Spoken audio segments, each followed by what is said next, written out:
Hi friends, welcome back to my channel. വായെടുത്ത നുണ പറയുക എന്ന് മാത്രമേ ഇന്റർവ്യൂവിൽ രേണുസുധിയുടെ ഒരു മുഖമുദ്ര. നമ്മൾ എപ്പോഴും കാണുന്നതാണ്. ഇപ്പൊ പറഞ്ഞതല്ല പിന്നെ പറയാം. രേണുസുധി അത് നന്നായി ശ്രദ്ധിക്കണം. നുണയാണെങ്കിലും ഒരേ മോഡലിൽ പറയാൻ വേണ്ടി നോക്കണം. ഇപ്പൊ ഈ ഇന്റർവ്യൂവിൽ കുറെ കുത്തിക്കെട്ടി വെച്ചിട്ടുണ്ട്. എന്തിനാണ് ഇങ്ങനെ നുണ പറഞ്ഞ് ജീവിക്കുന്നതെന്ന് അറിയുന്നില്ല. അവർക്ക് ശരിക്കും സത്യം പറഞ്ഞ് ജീവിച്ചാൽ അവരാരും ഒന്നും പറയില്ല. ഈ നുണ പറയുന്ന കാരണമാണ് എല്ലാവരും ഇങ്ങനെ എടുത്തിട്ട് അനക്കുന്നത്. നമുക്കത് എന്താന്ന് നോക്കാം കേട്ടോ. അതിന് മുന്നേ എൻ്റെ ചാനലൊന്ന് സബ്സ്ക്രൈബ് ചെയ്യുക, ഷെയർ ചെയ്യുക, ലൈക്ക് ചെയ്യുക, ബെൽ ബട്ടൺ കൂടി അമർത്തിക്കോ കേട്ടോ. അപ്പോൾ ഒരു ഇന്റർവ്യൂവിൽ വന്നിരിക്കുന്നുണ്ട്. അപ്പോൾ പറയുന്നുണ്ട്, ക്രിസ്മസ് കഴിഞ്ഞിട്ട് 4 ദിവസം ഞാൻ വീട്ടിലിരുന്നായിരുന്നു, കിച്ചു ഒക്കെ ഉണ്ടായിരുന്നു.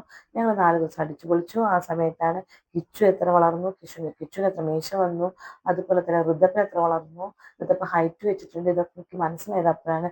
ഇത്രയും നാളെ ഞാൻ ഓടി നടക്കില്ലായിരുന്നു എന്നൊക്കെ പറയുന്നുണ്ട് കേട്ടോ. അതൊക്കെ അവരുടെ കുടുംബക്കാരിയാണ്. അതൊക്കെ രസമുണ്ട് കേൾക്കാൻ വേണ്ടിയിട്ട്.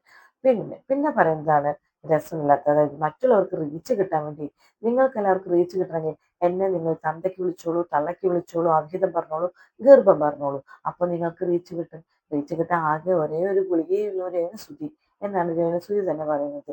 റീച്ച് കിട്ടാൻ വേണ്ടിയിട്ട് രേണുസുധിയുടെ ഈ വീഡിയോ ഇട്ടുകൊണ്ട് അത്ര വലിയ റീച്ചൊന്നും ആർക്കും കിട്ടുന്നില്ല എന്നാണ് എൻ്റെ അഭിപ്രായം. പക്ഷെ ഇത് ഇങ്ങനെ നുണ പറയുമ്പോൾ എന്തായാലും നമുക്ക് പൊളിച്ചടക്കണമല്ലോ. അതുകൊണ്ട് എല്ലാവരും ഒരു വീഡിയോ ചെയ്യുന്നു മാത്രം. പിന്നെ എനിക്കറിയാത്ത ചാനൽസ് ഒക്കെ എന്നെ ഇരുന്ന് കുറ്റം പറയുന്നുണ്ട്. പേര് പോലും എനിക്കറിയില്ല.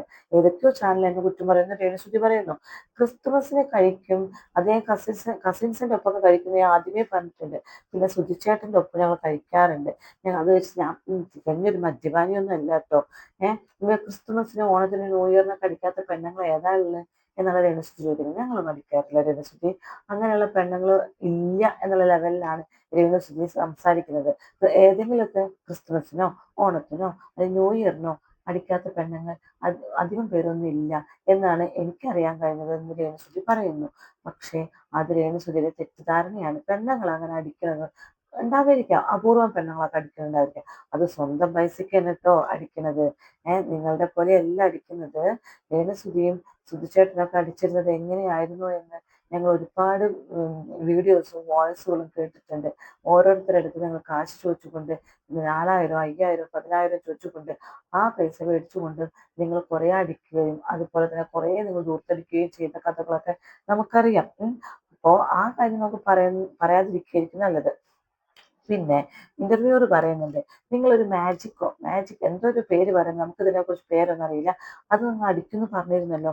അത് നിങ്ങൾക്ക് ഇത്രയും സെലക്റ്റീവ് ആകണമെങ്കിൽ നിങ്ങൾ നന്നായി അടിക്കുന്ന ആളായിരിക്കുമല്ലോ എന്ന് ചോദിക്കുന്നുണ്ട്. അല്ലെ, നമുക്കൊരു സാധനം ഭയങ്കര ഇഷ്ടമാണെന്ന് അറിയണമെങ്കിൽ ബാക്കി എല്ലാത്തിൻ്റെയും ടേസ്റ്റുകളൊക്കെ നമ്മൾ അറിഞ്ഞ് സെലക്റ്റീവ് ആയിരിക്കുമല്ലോ എന്ന് പറയുന്നത്.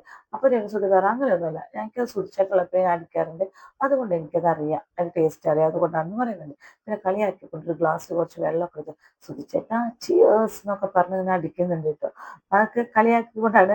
ഇതൊക്കെ യൂട്യൂബേഴ്സ് എടുത്ത് കലക്കിക്കോ എന്നുള്ള ലെവലിൽ പറയുകയാണ്. ഒരു ബീവി ഇരുന്ന് എന്നെ കുറെ ചീത്ത പറയുന്നുണ്ട്, അവർക്കൊക്കെ ഉള്ള വീഡിയോസ് എടുത്ത് കലക്കിക്കോ എന്നുള്ള ലെവലിൽ ഇരുന്ന് ചിയേഴ്സ് പറയുന്നുണ്ട് കേട്ടോ. പിന്നെ ആളൊരു അളവ് പറയുന്നത് 30 ഞാൻ അടിക്കുന്നതെന്ന് പറയുന്നുണ്ട്. അത് എന്താണ് അളവ് എന്നറിയില്ല, കുടിയന്മാർക്ക് അറിയാം എന്നാണ് പറയുന്നത്. എനിക്കിത് മനസ്സിലായിട്ടില്ല. പിന്നെ ഗുരുക്കൾ ആരാന്ന് വെച്ചപ്പോ മാമന്മാരാണ് ഗുരുക്കൾ എന്ന് പറയുന്നത് കേട്ടോ. ഇനി പിന്നെ നെക്സ്റ്റ് ഒരു നുണ പറയുന്നത് എന്താ വെച്ചിട്ടുണ്ടെങ്കിൽ, ഞാന് ഇപ്പൊ മോഡേൺ ഡ്രസ്സ് ഇടുന്നത് തന്നെ എല്ലാവരും കുറ്റം പറയും, ഒരാളും കുറ്റം പറയുന്നില്ല. രേണുസുതിക്ക് ഇഷ്ടമുള്ള മോഡേൺ ഡ്രസ്സ് ഇട്ടോളൂ, ഒരു കുഴപ്പമില്ല. പക്ഷെ രേണുസുതിയെ കുറിച്ച് ഒരു ആള് വന്നിട്ട് പറഞ്ഞിരുന്നു, രേണുസുതിക്ക് നല്ലൊരു ഡ്രസ്സ് കൊടുത്താൽ ശരിക്കും എക്സ്പോസ് ചെയ്യുന്ന ഡ്രസ്സ് വേണം എന്ന് പറഞ്ഞ് നിർബന്ധം പിടിക്കും. അങ്ങനെ പൊക്കിളും തൊടയും അതും ഇതൊക്കെ കാണിച്ചുകൊണ്ടുള്ള ഡ്രസ്സാണ് രേണുസുതിക്ക് ഇഷ്ടം. അങ്ങനെ ചോദിച്ചു വാങ്ങുമെന്ന് പറയുന്നുണ്ട്. അതിലും കുഴപ്പമൊന്നുമില്ല, രേണുസുതി ഇട്ടോളൂ, ഇഷ്ടമുണ്ടെങ്കിൽ ഇട്ടോളൂ, അതൊന്നും ഞാൻ കലക്കാനൊന്നുമില്ല, അത് നിങ്ങളുടെ ഇഷ്ടം. പക്ഷേ രേണുസുതി പറഞ്ഞു നിർത്തുന്നത്, ഇത് സുധിച്ചേട്ടുള്ളപ്പോഴും ഞാൻ ഇങ്ങനെയൊക്കെ തന്നെയാണ് ഇട്ടിരുന്നത് എന്ന് പറയുന്നത്. അത് ഞങ്ങൾ കണ്ടിട്ടില്ല. സുധിച്ചേട്ടുള്ളപ്പോൾ മാന്യമായ ഡ്രസ്സൊക്കെ ഇട്ടിട്ട് വരുന്ന ഞങ്ങൾ കണ്ടിട്ടുണ്ട്. പിന്നെ സുധിച്ചേട്ടുള്ളപ്പോൾ എൻ്റെ ട്രെൻഡ്സിൽ കൊണ്ടുപോയിട്ടാണ് ഒരുപാട് ഡ്രസ്സ് എടുത്ത് തരാറ് എന്ന് പറയുന്നു. ഈ പറയുന്ന രേണുസുതി തന്നെ പറയുന്നു, എനിക്ക് ഡ്രസ്സ് ഇല്ലാഞ്ഞിട്ട് എൻ്റെ ഫ്രണ്ട്സുകളാണ്, സുധിച്ചേട്ടനൊക്കെ ഉള്ളപ്പോൾ ഫ്രണ്ട്സുകളാണ് എനിക്ക് ഡ്രസ്സുകളൊക്കെ ഓഫർ ചെയ്യാറ്. അങ്ങനെ 4ഉം 10ഉം 5ഉം ഡ്രസ്സൊക്കെ ഓരോരുത്തരെ ഓഫർ ചെയ്തിട്ട് ആ ഡ്രസ്സുകൾ എനിക്ക് 10 വർഷം 5 വർഷത്തേക്കുള്ള ഡ്രസ്സുകളാണ് എൻ്റെ കയ്യിലിരിക്കുന്നത്. ഇത് മുഴുവൻ എൻ്റെ ഒരു ഫ്രണ്ട് ഓരോ ഇന്റർവ്യൂവിൽ വന്നിരുന്നു പറഞ്ഞിട്ടുണ്ട്, ഇതെൻ്റെ ഒരു ഫ്രണ്ട് തന്നതാണ്, ഇതിനൊരു 10 വർഷമായിട്ടുണ്ട്, അത് ഞാൻ തേച്ചും എനിക്ക് ഇട്ട് വരുന്നതാണെന്നൊക്കെ പറഞ്ഞു. അപ്പൊ സുധിച്ചേട്ടൻ എടുത്തു കൊടുത്തതല്ല എന്ന് അവിടെ തെളിയിക്കും. ജയിക്കുന്നുണ്ട്. എന്നിട്ട് ഇപ്പൊ വന്നിരുന്ന് നുണ പറയുന്നു. സുധുചേട്ടൻ എന്നെ ട്രെൻഡ്സിൽ കൊണ്ടിട്ട്, സുധുചേട്ടനും നമ്മുടെ കിച്ചുവും ട്രെൻഡ്സിൽ കൊണ്ടിട്ട് തന്നെ ഡ്രസ്സ് എടുത്തത്. കിച്ചു വന്നാൽ എത്രയുണ്ട് എടുത്തു കൊടുക്കാനൊക്കെ ഉള്ള ആയിട്ടുണ്ട്. ഇപ്പൊ കുഴപ്പമില്ലാന്ന് വിചാരിക്കാം. അന്നൊക്കെ എത്ര വയസ്സുണ്ട്, അപ്പൊ അങ്ങനെ എടുത്തു കൊടുക്കാറ് എന്നൊക്കെ പറയുന്നു. എന്തിനാ ഇങ്ങനെ നോണായിരുന്നു പറയുന്നതെന്ന് അറിയുന്നില്ല. ഇഷ്ടമുള്ള ഡ്രസ്സ് നിങ്ങൾക്ക് ഇട്ടൂടെ? ഇനി മീഡിയക്കാരെ ഇഷ്ടമാണ് എന്ന് പറയുന്നത്, പക്ഷെ വ്ളോഗേഴ്സ് എനിക്ക് ഇഷ്ടമല്ല. യൂട്യൂബിൽ വ്ളോഗ് ചെയ്യുന്നത് എന്നെ മാത്രം പലക്കിക്കൊണ്ടിരിക്കുകയാണ് എന്ന് പറയുന്നു. ഒന്നോ രണ്ടോ ആൾക്കാർ മാത്രമേ എനിക്ക് നല്ലത് പറയുന്നുള്ളൂ എന്ന് പറയുന്നു. ഞാൻ നല്ലത് പറയേണ്ട സമയത്ത് രേണുസുതി നല്ലത് തന്നെ പറഞ്ഞിട്ടുണ്ട്.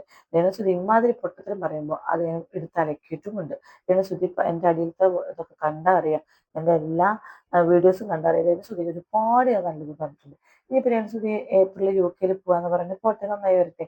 ബഹ്റൈനിൽ പോയിട്ടുണ്ട് ഇപ്പോൾ ആള്. പിന്നെ ബിഗ് ബോസിൽ കയറുമ്പോൾ ഹനാൻ എന്ന് പറഞ്ഞ വ്യക്തി എനിക്കൊരു മെസ്സേജ് അയച്ചിരുന്നു.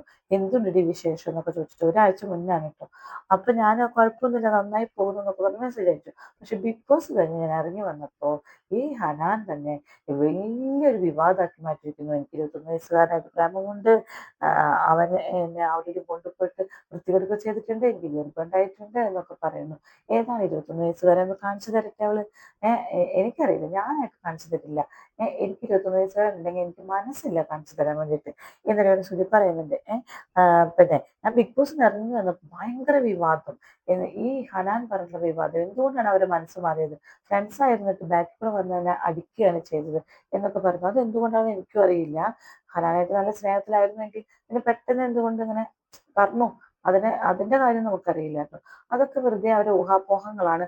അതിനെക്കുറിച്ചൊന്നും ഞാൻ അവരെ പറയുന്നില്ല. ഗർഭമുണ്ടെന്നോ അങ്ങനെയൊന്നും പറയുന്നില്ല. വെറുതെ ഓരോരുത്തർ ഉണ്ടാക്കുന്നതാണ്. ഇപ്പൊ ആരെ കുറിച്ച് ആർക്ക് വേണമെങ്കിലും എന്ത് വേണമെങ്കിലും പറയാം. തെളിവ് സഹിതം കൊണ്ടുവന്ന് നിർത്തിയിട്ട് വേണം പറയുകയാണെങ്കിൽ പറയാൻ. എന്നാൽ മാത്രമേ അത് ശരിയാണെന്ന് പറയുള്ളൂ. വെറുതെ വായുകൊണ്ട് കിടന്ന് ആനാൻ അവൾക്ക് ഗർഭമുണ്ടായിരുന്നു, അവൾ 21 വയസ്സുകാരൻ്റെ ഒപ്പം ജീവിക്കുന്നു എന്നൊക്കെ പറഞ്ഞു കഴിഞ്ഞാൽ അതൊന്നും നമ്മൾ വിശ്വസിക്കാൻ പോകുന്നില്ല. പിന്നെ ബിഷപ്പിന്റെ കാര്യം നുണയാണ് പറഞ്ഞത് രേണുസുതി എന്നറിയാം. രേണുസുതി ബിഷപ്പിനെ വിളിച്ചിട്ടുണ്ടായിരുന്നു. രേണുസുതിയുടെ മൊബൈലിൽ വന്നിട്ട് ഞാൻ അന്ന് വീഡിയോ ഇട്ടിരുന്നു, നിങ്ങൾക്ക് എല്ലാവരും കണ്ടിട്ടുണ്ടാവും എന്ന് വിചാരിക്കുന്നു. ബിഷപ്പിനെ വിളിച്ചിട്ടുള്ള ഇത്. അപ്പൊ രേണുസുതി ചേച്ചിയാണ് വിളിച്ചത്. ബിഷപ്പ് ആ വോയിസ് പുറത്തു വിട്ടിട്ടുണ്ടായിരുന്നു. രേണുസുതി ചേച്ചി വിളിച്ചു, തിരുമേനി ഞങ്ങളോട് താമസിക്കുന്നത് എന്തെങ്കിലും വിരോധമുണ്ടോ എന്നൊക്കെ ചോദിച്ചപ്പോൾ ബിഷപ്പ് പറഞ്ഞു, ഇല്ല നിങ്ങളോട് താമസിച്ചോ, എനിക്ക് യാതൊരു വിരോധമില്ല, ഞാൻ നിങ്ങളെ നോക്കാനും പറയാനും ഒന്നിനും പോകുന്നില്ല, ഞങ്ങൾ ഞങ്ങളായിട്ട് ജീവിക്കുന്നു, നിങ്ങൾ നിങ്ങളായിട്ട് ജീവിക്കുന്നു എന്ന് പറഞ്ഞിട്ടുണ്ടായിരുന്നു അല്ലെ. അപ്പൊ ഇപ്പോ രേണുസുതി പറയുന്നത് ബിഷപ്പ് കയ്യും കൂട്ടിക്കൊണ്ട് പറഞ്ഞു, രേണുസുതിയുടെ പേര് പോലും ഞാൻ പറയാറില്ല, ആദ്യമൊക്കെ ഞാൻ കുറ്റം പറഞ്ഞിരുന്നു, ഇപ്പൊ ഞാൻ പറയില്ല രേണുസുതിരെ, എനിക്ക് നിങ്ങളോട് താമസിക്കുന്നത് ഒരു പ്രശ്നമില്ല. എൻ്റെ അടുത്ത് കുറേ യൂട്യൂബേഴ്സ് വന്ന് പറഞ്ഞു രേണുസുതിയെ കുറിച്ച് കുറ്റം പറഞ്ഞ് വീഡിയോ ഇടുമോ, ഞങ്ങൾ പ്രൊട്ടക്ട് ചെയ്യാമെന്ന് പറഞ്ഞു. പക്ഷെ ഞാൻ പറഞ്ഞു എനിക്ക് പറ്റില്ല എന്ന്, ഞാൻ നിങ്ങളെ കുറിച്ച് ഒന്നും പറയില്ല കേട്ടോ, ഇനി ഒരിക്കലും പറയില്ല, രേണുസുതി എനിക്ക് ഒന്നും ചെയ്തിട്ടില്ല എന്നൊക്കെ പറഞ്ഞ് കൈ കൂപ്പിക്കൊണ്ട് ബിഷപ്പ് പറഞ്ഞു. അത് നുണയാണ്. ബിഷപ്പ് അങ്ങനെ ഒന്നല്ല പറഞ്ഞു. ബിഷപ്പിന്റെ വോയിസ് പുറത്തു വന്നിരുന്നു അല്ലെ. ബിഷപ്പ് അങ്ങനെയല്ല പറഞ്ഞത്. അത് ഞാൻ വോയിസ് ഇട്ടിട്ടുണ്ടായിരുന്നു, മുന്നത്തെ വീഡിയോ ഇട്ടിട്ടുണ്ടായിരുന്നു രേണുസുതിയുമായി ബന്ധപ്പെട്ട വീഡിയോയിൽ. അപ്പൊ അങ്ങനെ കുറെ ഇപ്പൊ പിന്നെ രേണുസുതി നേരിട്ട് വന്ന് ബിഷപ്പിനെ നമ്മൾ കളിയാക്കുന്നു, ഈ അടുത്ത കാലത്ത് കളിയാക്കുന്നതൊക്കെ നമ്മൾ വീഡിയോ ഇട്ടിരുന്നു. അപ്പൊ എന്തിനാണ് ഇത്രയും കൈകൂപ്പി പറഞ്ഞ ബിഷപ്പിനെ ഇങ്ങനെയൊക്കെ കളിയാക്കി പറഞ്ഞിരുന്നത്? അത് നമുക്ക് മനസ്സിലാകുന്നില്ല. ഒരു പുരോഹിതനാണല്ലോ. അപ്പൊ ഇങ്ങനെ കുറേ വിഴുപ്പുകൾ എടുത്തിട്ട് ഇങ്ങനെ നുണകൾ പറഞ്ഞുകൊണ്ട് അലക്കിക്കൊണ്ടിരിക്കുകയാണ്.